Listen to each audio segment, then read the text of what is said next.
Hi, if you're in the commercial drone industry, one of the questions you've often probably thought about is, how do I price my services to the customers? We'll have a look in this video.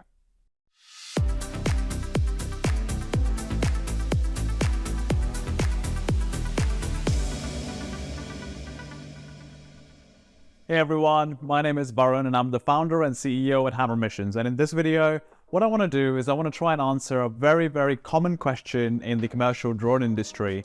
And that is, how do I price my drone services?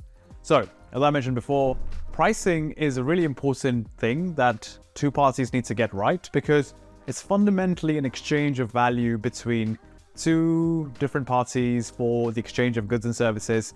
And if the price is too high or too low, it can be bad for either side. So getting this right is really important and doesn't only affect the two parties, but also affects the entire industry altogether.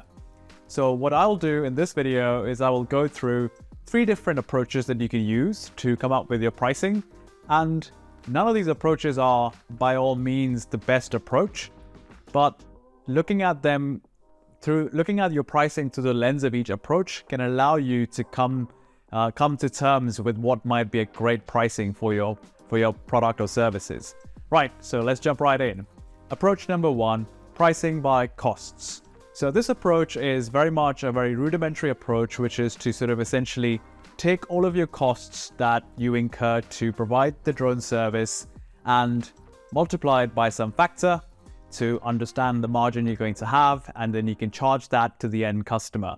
So for example, if a drone inspection or a map costs you $100 to execute, maybe you charge your customer 5 times that, giving the pricing of $500 to your customer. Now with this approach, the pros are that you'll never go underneath your costs for the drone service.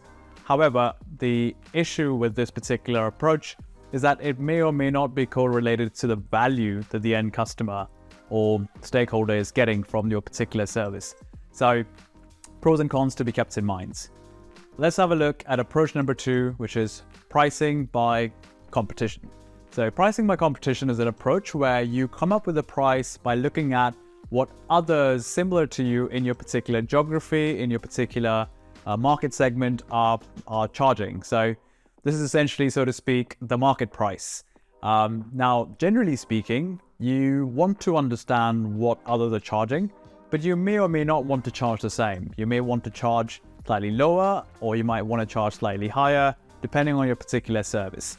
With this particular strategy, or this particular approach, the pro is that you will always be neck and neck with the competition, and the end customer, if they're looking for a solution and going to many different parties, you will be priced competitively. The con for this particular approach is that if your competitors get it wrong, you also get it wrong. So you've got to kind of have to take into account that you are not really thinking from first principles if you're pricing based on competition. And also, if the entire market uptakes this approach and everyone is pricing underneath everybody else, then essentially it's a race to the bottom. So some advantages to this approach, but some disadvantages to be kept in mind as well. All right, let's have a look at approach number 3. The approach number 3 is pricing by value. So this particular approach essentially takes the view that every single thing that we do with respect to performing goods or services for between two parties is ultimately tied to some value that's being created.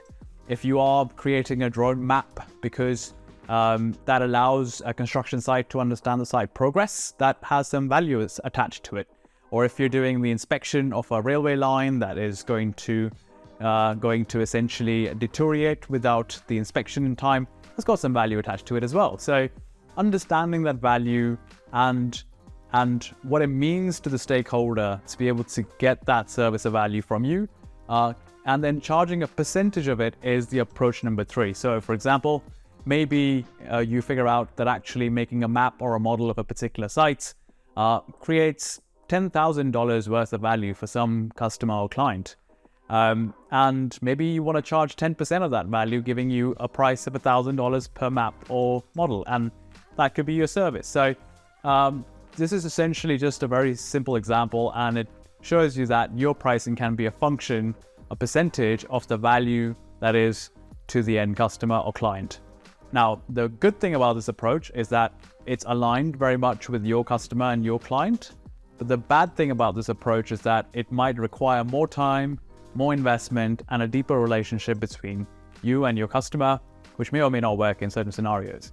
So hopefully these three approaches have given you essentially a framework to look at your pricing from those points of view. And I wouldn't say that pricing by costs, competition, or value, one of those is simply the best. I think it's about taking a holistic view, understanding what exactly you're providing, and then charging based on the different approaches. Generally speaking, if you're providing something that is very commoditized and a lot of other people are providing the same thing, maybe you want to be priced based on competition.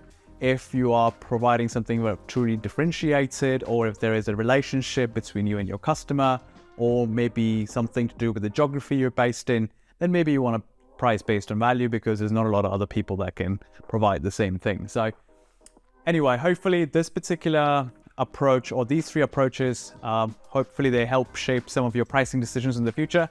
And hopefully it helps everybody in the industry, because our drone industry is only about 10, maybe 15 years old. And I think getting the pricing right is a key element, key component for it, which helps everybody.